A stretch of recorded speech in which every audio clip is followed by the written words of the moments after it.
हाँ, तो कैसे दोस्तों, स्वागत है आपका हमारे channel crack SSC with Pankaj में।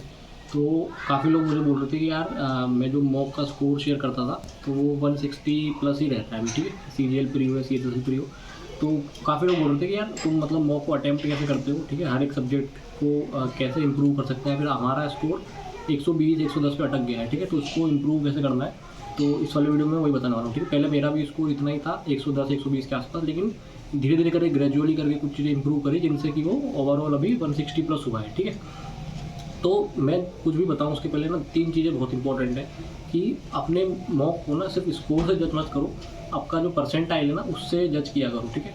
अगर आप 95 प्लस हो अगर आपका परसेंटाइल, तो ओवरऑल ठीक है। और अगर बहुत ज़्यादा बच्चे हैं, जैसे मतलब कि अगर 50-60 हज़ार बच्चे उस मॉक को दे रहे हैं और वहाँ पर अगर 90 प्लस भी है ना, तो फिर कोई दिक्कत नहीं है, ठीक है। नेक्स्ट है कि मॉक इम्पॉर्टेंट है क्यों, कि भाई मॉक देना क्यों इम्पॉर्टेंट है। सबसे बड़ी बात यह है कि आजकल जो पेपर है ना थोड़ा सा अनप्रिडिक्टेड हो जाता है कभी कभी। तो आपको मॉक से क्या लगता है कि भाई एक तो आप टफ चीज़ के लिए रेडी रहते हैं हमेशा कि टफ आ जाएगा, मेरी शिफ्ट टफ आ गई तो मैं क्या करूँगा। दूसरा, आपको प्रैक्टिस रहती है कि मुझे टाइम कैसे मैनेज करना है, ठीक है। तो ये दो सबसे इंपॉर्टेंट चीज़ें हैं कि भाई मॉक की इंपॉर्टेंस है क्या, ठीक है। और तीसरी चीज़ आपको सबसे इंपॉर्टेंट क्या याद रखनी है कि जब भी मॉक दो ना, तो ऐसा मत दो कि यार मुझे नींद आ रही है पर मुझे देना ही है मॉक, ठीक है, मेरे आसपास बहुत शोर शराबा हो रहा है, हल्ला हो रहा है, तो मुझे देना ही है। तो ऐसा मत दो, उससे क्या होता है कि आपका ओवरऑल कंसंट्रेशन थोड़ा ख़राब होता है और आपका फिर स्कोर गिर जाता है, ठीक है। और स्कोर गिरता है तो हमें लगता है कि यार मेरी तैयारी में कमी है, लेकिन एक्चुअली आपके उस पर्टिकुलर टाइम में कॉन्सेंट्रेशन नहीं था, उसके कारण वो थोड़ा सा गिरता है, ठीक है। तो ये थोड़ा सोच समझ के दो कि भाई अभी मैं एकदम प्रॉपरली एक्टिव हूँ और मेरे आसपास शोर शराबा नहीं है, हल्ला नहीं है, शांति वाली जगह है, ठीक है। अब अपन शुरू करते हैं कि एक एक सब्जेक्ट को आप कैसे इंप्रूव कर सकते हैं ड्यूरिंग मॉक, ठीक है। आपको जो प्रिपेयर कर रहे हैं, पीवाईक्यू कर रहे हैं, वो तो करना ही करना है, लेकिन मॉक कैसे अटेम्प्ट करना है, फिर मैं कैसे अटेम्प्ट करता हूँ हर एक सब्जेक्ट को, ठीक है। ठीक है, तो अभी मैं बताता हूँ कि मैं कैसे अटेम्प्ट करता हूँ। मैं सबसे पहले जीके अटेम्प्ट करता हूँ, फिर इंग्लिश को, फिर रीजनिंग को और फिर मैथ्स को, ठीक है, एंड में। तो जब मैं जीके अटेम्प्ट करता हूँ ना स्टार्टिंग में, तो आपको भी जब जीके अटेम्प्ट करनी है तो आपको 3 या 4 मिनट से ज़्यादा जीके में लगाने ही नहीं है, ठीक है। क्योंकि जीके में अगर आप इससे ज़्यादा टाइम लगा रहे हैं ना, तो आप अपने मैथ्स और रीजनिंग में से टाइम कम कर रहे हैं, ठीक है। जीके में 2 फंडे क्या है, तो आपको आता है या फिर आपको नहीं आता है, ठीक है। तो आता है तो टिक करो और नहीं आता है तो उस टाइम उसको स्किप कर दो। तो 3 से 4 मिनट में आपकी जीके आपको कंप्लीट करनी है, ठीक है, नंबर चाहे कितने भी आ रहे हो आपके। अब आपको नेक्स्ट अटेम्प्ट करनी है इंग्लिश, ठीक है। तो इंग्लिश में अभी 5 से, मैं तो अभी 4 या 5 मिनट में अटेम्प्ट कर देता हूँ, तो लेकिन आप 6 से 7 मिनट अभी ले सकते हैं इंग्लिश में, ठीक है। अगर आप 6 से 7 मिनट में इंग्लिश नहीं कर पा रहे हैं तो फिर आपको ये पता ऑलरेडी पड़ चुका है कि मेरी इंग्लिश में थोड़ी सी वीकनेस है, ठीक है। तो उसके लिए आप क्या कर सकते हैं कि आप थोड़ी रीडिंग करना स्टार्ट करो, काफ़ी फ्रिक्वेंटली रीड करना स्टार्ट करो, ठीक है। आपको बहुत बार होगा इंग्लिश में कि आपको ना हर चीज़ पढ़ने की जरूरत नहीं होती, आंसर ढूंढने के लिए कुछ एक इंपॉर्टेंट चीज़ पढ़ लोगे ना, उसी से आपको आंसर मिल जाएगा, ठीक है। अब इंग्लिश में टाइम लगता कहाँ है, तो एक तो आपको टाइम लगेगा PQRS में, ठीक है, जो कि आजकल बहुत लंबे आ रहे हैं, और दूसरा आपको टाइम लगेगा एरर में, ठीक है। तो एरर में भी टाइम कब लगता है, जब हमको पहली बारी में एरर समझ नहीं आता। तो अगर आपको एरर अगर पहली बारी में नहीं दिख रहा है ना, तो उसको देख के तुरंत स्किप कर दो, ठीक है। और एरर में तुमको देखना क्या है, एरर में ना कुछ बहुत ज़्यादा अलग देखने की कोशिश मत करो कि प्रीपोजिशन ढूंढ रहा हूँ, कंजक्शन ढूंढ रहा हूँ, नहीं। आजकल जो एरर आता है नॉर्मली वो टेंस का एरर होता है या फिर कुछ जो फिक्स रूल है प्लेन टू पैरामाउंट, उसी के एरर होते हैं, उन्हीं को आपको ढूंढने की कोशिश करनी है एरर में, ठीक है। और अगर नो एरर नहीं है तो फिर तो क्वेश्चन और भी ईजी हो जाता है। दूसरा, PQRS से क्या करना है कि PQRS में सबसे पहले ये ढूंढा करो कि भाई सब्जेक्ट मेरे को कहाँ मिल रहा है, ठीक है। जो 4 सेंटेंस हैं उसमें सब्जेक्ट कहाँ मिल रहा है, पहला सेंटेंस पता लगाओ और फिर सबको मत पढ़ो। फिर क्या करो, फिर ऑप्शन पे जाओ और ऑप्शन में देखो कि भाई ये मैंने पहला सेंटेंस ढूंढ लिया है, अब इसमें ऑप्शन में कौन सा वाला फिट बैठ रहा है। तो ये आपको काफ़ी टाइम बचा लेगा, ठीक है ना। तो उस पर टाइम वेस्ट करना ही नहीं है। अगर आपको नहीं आएगा तो आपको 2 मिनट बाद भी नहीं आएगा, ऐसा तो नहीं कि आपको 2 मिनट बाद आ जाएगा। तो नहीं आ रहा तो उसको देख के तुरंत स्किप करके निकल जाओ, ठीक है। और ट्राई करो English max to max attempt कर पाओ, क्योंकि इंग्लिश में आपको अपना स्कोर मैक्सिमाइज करना पड़ेगा। और इंग्लिश ऐसा सब्जेक्ट है कि आप कम टाइम में बहुत काफ़ी अच्छा स्कोर कर सकते हैं, ठीक है। नेक्स्ट अब आते हैं रीजनिंग पे, ठीक है। अब रीजनिंग में आपके पास ओवरऑल 15 से 20 मिनट होने चाहिए, ठीक है, क्योंकि आपको लास्ट के 30 मिनट मैथ्स के बचा के रखने हैं। अगर मैथ्स इजी आती है तो फिर आप अगेन रीजनिंग पा सकते हैं, लेकिन एक बार जो फर्स्ट टाइम आप करोगे ना, तो 15 से 20 मिनट से ज़्यादा रीजनिंग में टाइम नहीं लगाना है, ठीक है। आप करना क्या है, देखो, अगर कोई सीरीज़ है, अगर आपको पहली बारी में स्ट्राइक नहीं करी स्टार्टिंग के 10 सेकंड में, तो उसको उसी टाइम स्किप कर दो, ठीक है। क्योंकि 99% अगर आप उस पर 1 मिनट लगाओगे ना, उस टाइम जो आपका कॉन्फिडेंस काफ़ी लो है, तो वो नहीं हो पाएगा, ठीक है। दूसरा है कि जो बॉक्स वाले क्वेश्चन आते हैं, ठीक है, 9 बॉक्स बने होते हैं या फिर 12 बॉक्स बने होते हैं, तो वो काफ़ी अच्छे सवाल आते हैं। उनको अगर आप, मेरे को लगता है कि 99% वो हमसे पहली बार में नहीं हो पाते, ठीक है। उसमें ट्राई किया करो, कुछ स्क्वायर क्यूब अगर दिख रहा है तो उसको उससे कोई रिलेशन बनाओ, अगर नहीं दिख रहा तो उसको पहली बारी में छोड़ दो मेरे हिसाब से तो, ठीक है। मैं भी यही करता हूँ, पहली बारी में उनको छोड़ देता हूँ, फिर लास्ट में आता हूँ, ठीक है।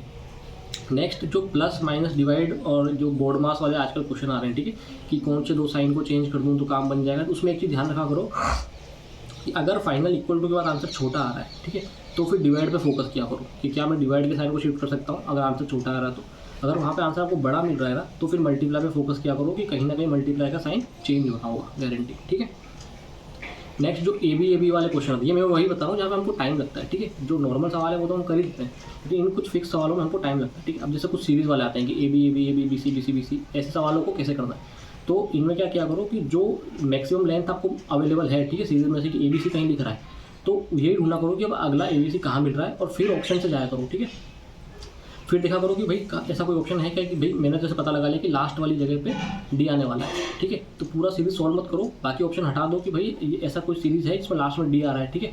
तो मोस्टली आपको पहली बार में आंसर मिल जाएगा, नहीं तो फिर आपको एक और एलिमिनेट करके आंसर मिल जाता है उसमें, ठीक है। अभी तो मतलब जो मैंने अभी प्रीवियस ईयर में देखा एटलीस्ट वो मैं बता रहा हूँ आपको। फिर जो ABCD वाला क्वेश्चन है उसमें मैं कैसे टाइम बताता हूँ, मैं क्या करता हूँ कि ABCD मन में नहीं करता है ना, क्योंकि मन में ना एक तो वहाँ इतना डर लगता है, इतना प्रेशर रहता है, तो मन में तो वैसे ही नहीं हो पाता, और होता भी तो बहुत टाइम लगाता है। मैं क्या करता हूँ कि ABCDE 5-5 के सेट में ऐसे लिख लेता हूँ, ठीक है, कि ABCDE लिखा, फिर नीचे FGH J तक लिखा, फिर नीचे अगली लाइन में O तक लिखा, ऐसे करके लिख लिया। तो उससे मेरे को साफ साफ दिखता है कि 5, 10, 15, 20, 25 के सेट बन गए वो, तो मुझे वहाँ से थोड़ा पता लगाना काफ़ी ईजी हो जाता है, ठीक है, कि मतलब क्या कम आ रहा है, क्या उल्टा आ रहा है। और आजकल ना वो रिवर्स नंबर वाले बहुत पूछने लगे हैं, पहले क्या पूछते थे कि भाई +3, +2, -3 ऐसा कुछ होता था, आजकल बहुत वो रिवर्स वाले पूछने लगे कि ए का रिवर्स Z है तो अगले वाले में Z पूछेंगे, तो इस तरह की सीरीज आने लगी। तो एक बार रिवर्स करके जरूर दिखा करो, ठीक है, कि रिवर्स से मेरा आंसर आ रहा है कि नहीं आ रहा। नेक्स्ट है कि अगर आपको शुरू में कोई भी क्वेश्चन स्ट्राइक नहीं कर रहा है, कोई सा भी हो, ठीक है, रीजनिंग में अगर आपको लग रहा है कि मुझे 4-5 छोड़ने पड़ रहे हैं तो छोड़ दो। कभी भी ऐसा मत सोचो कि यार ये रीजनिंग में से हो क्यों नहीं, क्योंकि अभी आप अगर CHS 2020 और CGL 2020 के पेपर दोगे ना तो आपको पता पड़ जाएगा कि यार रीजनिंग जो आ रही है ना वो एक्चुअली में अच्छी आ रही है, ठीक है। रीजनिंग में वो चाह रहे हैं कि बच्चा 200/200 नहीं ला पाए, जिस कारण रीजनिंग का लेवल थोड़ा सा अच्छा दे रहे हैं। तो बेस्ट यही रहता है कि आप एक फर्स्ट टाइम में रीजनिंग को स्किप करके आगे बढ़ जाए। अगर आपके पेपर में रीजनिंग काफ़ी टफ है ना तो वेरी हाई चांसेस रहते हैं कि जो मैथ्स है वो थोड़ी इजी आएगी, ठीक है। तो थोड़ा सा स्किपिंग को अपने नेचर में लाना स्टार्ट करो, क्योंकि अभी मॉक में ले आओगे ना तभी फाइनल एग्जाम में ला पाओगे, नहीं तो फिर फाइनल एग्जाम में आप सोच रहे हो कि मैं फाइनल में ही कर दूंगा स्किप, तो फाइनल में एक्चुअली में हो नहीं पाता हो, ठीक है। अपन फाइनल मैथ्स की बात करते हैं कि कैसे करना है, ठीक है।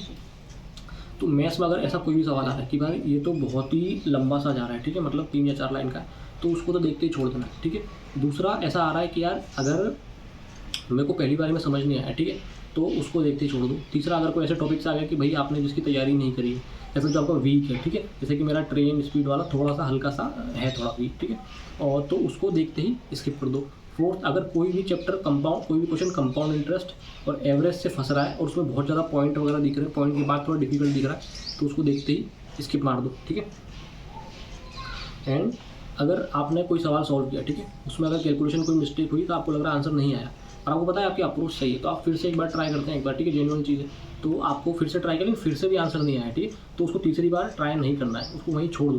क्योंकि हम क्या करते हैं ना कि जब हम पे 2 बार सवाल नहीं होता दिमाग में बहुत प्रेशर आने लगता है, तो फिर से हम उसी को सेम तरीके से ही करते हैं और फिर से 100% 99% चांस रहता है कि आप फिर से सेम ही मिस्टेक दोहराओगे, ठीक है। तो उसको जब आपका एक बार पूरा कंप्लीट हो जाए पेपर, आप मतलब ठीक ठाक क्वेश्चन अटेम्प्ट कर लो, ठीक है, उसके बाद फिर वापस आके ट्राई करो, तो वो सवाल हो जाता है काफ़ी इजीली, ठीक है। नेक्स्ट, अगर पेपर, ठीक है, आपसे सवाल नहीं होते मैथ्स की, तो ये मान लो कि अगर आपसे नहीं हो रहे हैं तो बहुत सारे लोगों से नहीं हो रहे होंगे, ठीक है। पेपर माइट ही एक्चुअली भी टफ, ठीक है। तो ये गलती मत करना कि उन टफ के चक्कर में जो इजी वाले सवाल है ना वो आपके छूट जाए, ठीक है, मतलब आप शुरू के 15 में फंस जाए, लास्ट के 10 क्या पता थोड़ा इजी और वो छूट जाए। तो अगर आपने सिर्फ टफ छोड़े ना तो फिर आप फाइट में रहोगे, लेकिन आपने अगर वो ईजी भी छोड़ दिए टफ के चक्कर में और टफ भी नहीं हुए तो फिर आप बहुत पीछे चले जाओगे, ठीक है। तो हमेशा ये ट्राई करना है कि आप 100 के 100 क्वेश्चन तो देख ही लोगे, ठीक है, चाहे कुछ भी हो जाए। और 30 मिनट तो मैथ्स के लिए रहनी चाहिए, ठीक है, टाइम को ऐसे एडजस्ट करना है कि 30 मिनट रह जाए हमेशा। दूसरा, आप इंग्लिश या जीके में थोड़ा गैस कर सकते हैं कि 25%, लेकिन मैथ्स में कभी गैस मत करना, ठीक है, क्योंकि मैथ्स में गैस करने से दिक्कत क्या होती है कि 99% वो गलत होने के चांसेस होते हैं उसके, ठीक है। अगर आपका लक है, आपकी माता जी की बहुत ज़्यादा कृपा नहीं है आपके ऊपर, तो ठीक है, तो ऐसा मत करना कि मैथ्स में गैस करने लग जाओ। जीके में थोड़ा गैस कर सकते हो क्योंकि आपको लगता है कि यार मैंने कभी सुना है, तो अनकॉन्शियस माइंड में रहती है चीज़ें, ठीक है, लेकिन मैथ्स में कभी गैस मत करना। अगला, जो DI वाले सवाल आते हैं, ठीक है, उनको स्टार्टिंग में हमेशा वो मार्क कर दो और लास्ट में अटेम्प्ट करो, ठीक है, क्योंकि DI वाले सवाल कभी भी छोड़ने नहीं है। DI वाले सवाल है ना वो फ्री के नंबर है, ठीक है। DI में क्या हो रहा है कि जो खाली आपको प्लस मल्टीप्लाई माइनस करके फ्री के 2 नंबर मिल रहे हैं, ठीक है। लेकिन अगर DI में ऐसा आ गया कि 2 ग्राफ दे रखे हैं, ठीक है, और पहले से ग्राफ है और दूसरे वाले ग्राफ में परसेंटेज वगैरह दे रखा है, ठीक है, तो उस DI को फिर स्किप करना, क्योंकि वो थोड़ा सा लंबा जाता है, ठीक है। अगेन एक बार फिर आप अपनी मैथ्स एक बार आपकी ख़त्म हो गई, अब फिर देखो कि भाई रीजनिंग में कौन से वाले सवाल हैं जो मुझे करने हैं, ठीक है, जो सवाल मैंने रीजनिंग में छोड़े हैं कौन से मैं अटेम्प्ट कर सकता हूँ, ठीक है।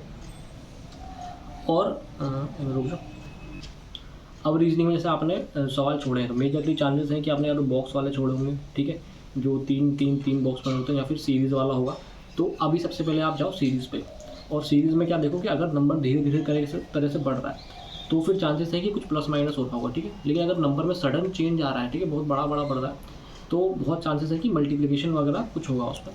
तो अभी आप दोनों करके देखो कि भाई क्या मल्टीप्लिकेशन करने से कुछ हो रहा है, या फिर स्क्वायर क्यूब करने से कुछ हो रहा है, डिफरेंस सेम आ रहा है क्या, या फिर 1 3 5 7 की सीरीज़ है, या फिर प्राइम नंबर की, ये कॉमन चीज़ें हैं, इन पे सीरीज़ बनती है, ठीक है। और आपको नहीं समझ में आ रहा है 1-2 मिनट में तो फिर नेक्स्ट क्वेश्चन पे जाओ, यहाँ पे आप थोड़ा टाइम लगा सकते हो, ठीक है। फिर आप जाओ बॉक्स वाले पे।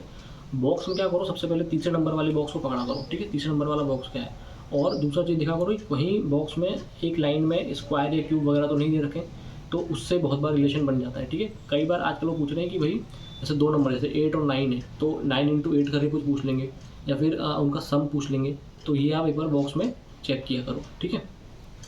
अब इतना करने के बाद ना, अब फिर अगर आपके पास टाइम बच रहा है तो देखो कि अगर आपका जो अटेम्प्ट वो अच्छा हो गया, मतलब ठीक है, अगर 85-90 पहुँच गए, ठीक है, 90 प्लस हो गया, तो फिर एक बार जाके जीके में भी रिस्क ले लो, ठीक है, 4-5 सवाल टिक मार दो। लेकिन आपका अटेम्प्ट अगर 80 के आसपास है तो फिर जीके में रिस्क मत लो, फिर आपके नेगेटिव मार्किंग होने के चांसेस बढ़ जाते हैं, ठीक है। और सबसे इंपॉर्टेंट है कि एक बार 2-3 मॉक दे लो, ठीक है, और 2-3 मॉक दे लो, एक मॉक से जज मत करो अपने आप को। 2-3 मॉक देने के बाद पता पड़ जाएगा आपको कि भाई मेरे को इस वाले टॉपिक में हर बार दिक्कत आ रही है, ठीक है, हर मॉक में दिक्कत आ रही है, तो उस पर थोड़ा सा फोकस ज़्यादा करो। इसके बाद आपके अपने आप थोड़ा इंप्रूवमेंट आने लगेगा, ठीक है। मेजर जो है वो तो ये है कि जो 2020 के जो सवाल आए हैं CGL और CHSL में, उन्हीं को अगर आपने बहुत बार कर लिया ना तो अपने आप आपको मॉक में इंप्रूवमेंट दिखने लगेगा, ठीक है। तो एक बार ये ट्राई करके देखो, मेरे हिसाब से तो इंप्रूवमेंट आना चाहिए आपके स्कोर में।